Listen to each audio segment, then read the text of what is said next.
My name is David McRaney. I'm a journalist and author. I write about psychology and a little bit of neuroscience, but I mainly talk about biases, heuristics, and fallacies. And I try to communicate what's going on in science in those realms.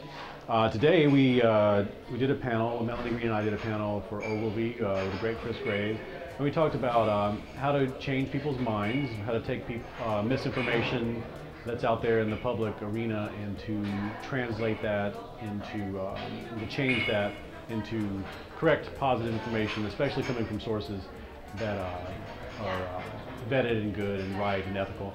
The other part of our discussion was in storytelling, the power of storytelling, why human beings think and receive information better in the form and story format than they do in other formats, and how that can be used to the advantage of PR organizations and any organization that has a message they're trying to deliver to a large group of people.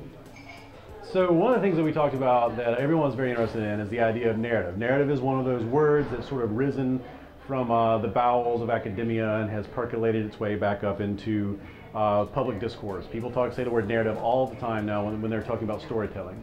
It's similar to how the word vet bubbled up during the political campaign that had, everyone wondered, did they vet Sarah Palin? And then now everyone knows what the word vet means. So that's really cool. Narrative is something that everyone's talking about, and especially organizations that are deeply invested in delivering messages to large groups of people. They're deeply invested in what is narrative. What is it? How does it work? How do we do it? Storytelling is something human beings have been learning how to do better and better for thousands of years. From one medium to the next, we keep developing new languages, and those languages get more and more dense, and the artists begin to understand how to communicate better and better.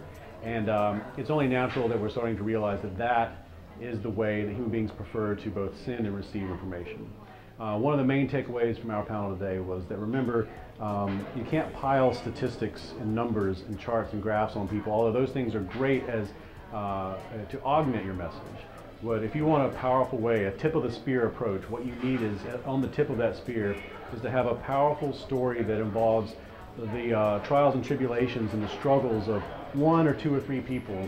I would recommend, if you can't boil your story down to two people on a stage with no costumes, then you don't have your message yet. And once you can do that, then I think that's where you want to begin with your storytelling approach. Can I boil it down to two people on stage with no costumes and no set or anything like that?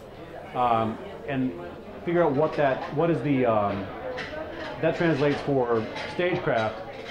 What is the corollary in film and video, or whatever it is that you're using to deliver your message? So that was one of the great takeaways from today's panel.